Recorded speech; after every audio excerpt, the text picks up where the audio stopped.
Let's shift the conversation. Let's move on to a few quick fire questions. And I'll start off with this question. What is your favorite position and why? I have come to absolutely love wing defense. And I have a teammate and a friend that says the toxic trait in you that loves the fact that it's a hard-working position because it's about doing the dirty work so that gets those beautiful intercepts. I Wing defense will have to be it for me. Nice. Describe Dr. Jordan in 3 words and tell us a little bit about why he's so special.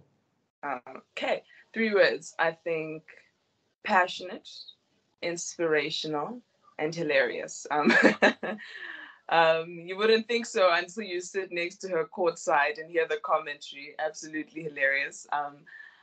She's I think, of all the coaches I've worked with, I have a deep appreciation for her. One, because when I got my under-21 call-up, she was the head coach. So she was obviously, like I said, my introduction to high-performance netball was when I was in that team and having her as a coach. If there's anyone I think who understands that school sport balance, it would have to be her, considering her history, having played with the amount of caps that she did for South Africa as a captain.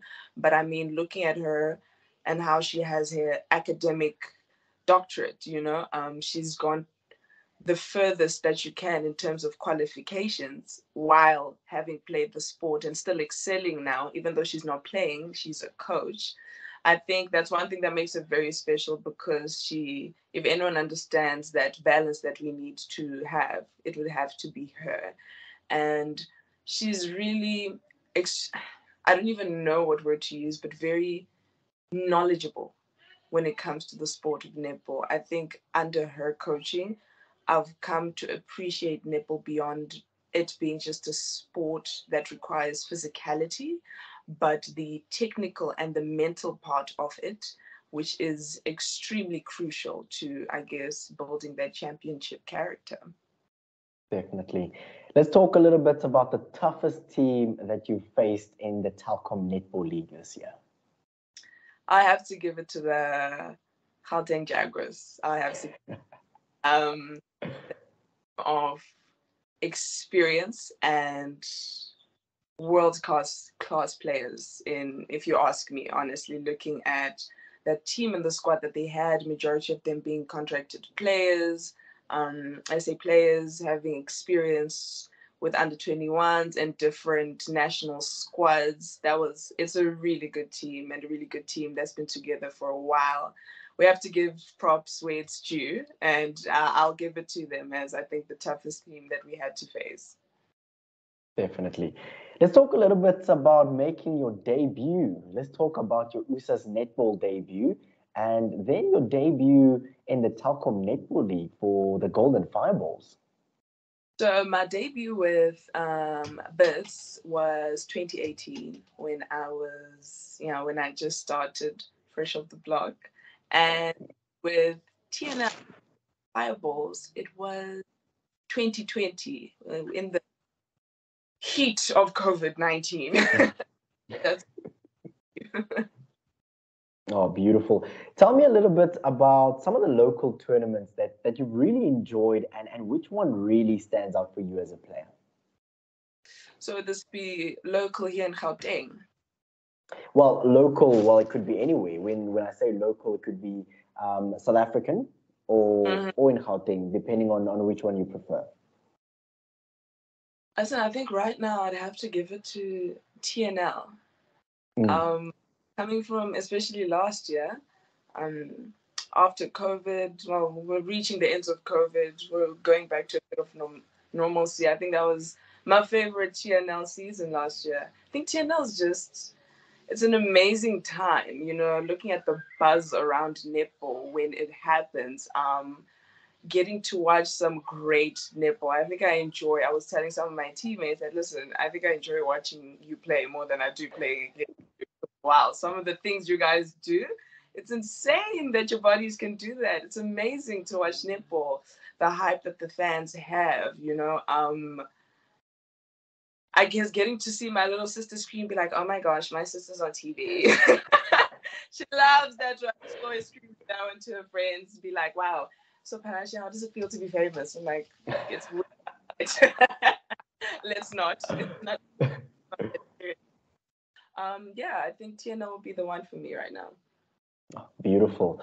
Let's talk a little bit about some of the international players that we're currently seeing, South African ladies playing abroad.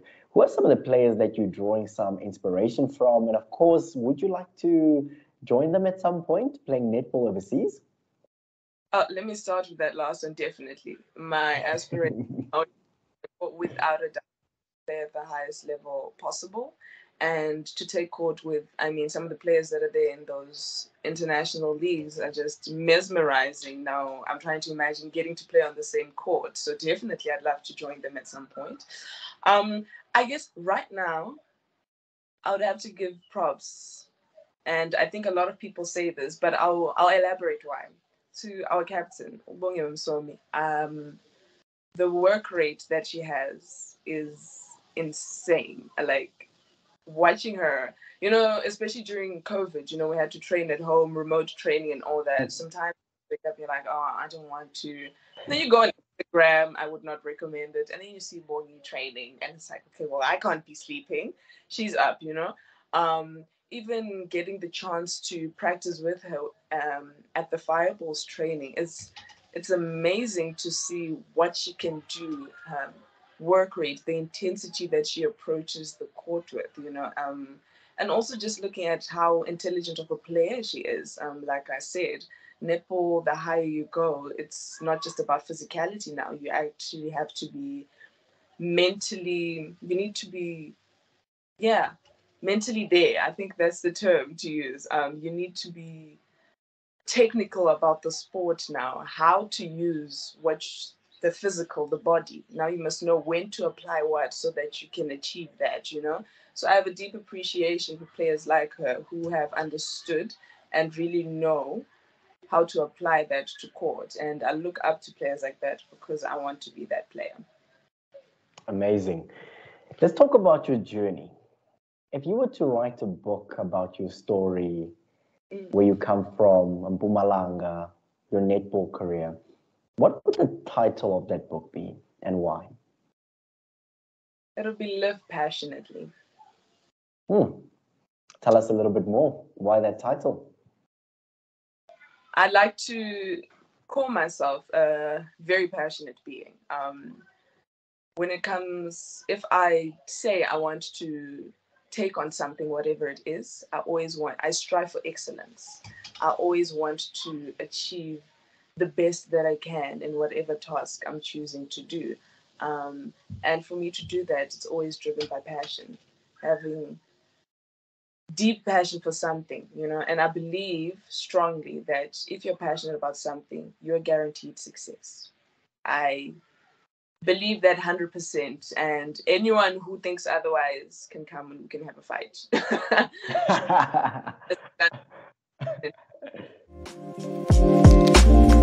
You're locked onto the Sport MVT Insider, a podcast for unrelenting coverage of women in sport. Coming up this Friday, our athletes, coaches, and administrators answer the questions that you have always wondered about. If you haven't sent through your questions yet, just slide into our DMs, tell us your name, where you're from, and leave your questions, and we will make sure that we ask them. Keep it locked onto Sport MVT, where we celebrate women in sport.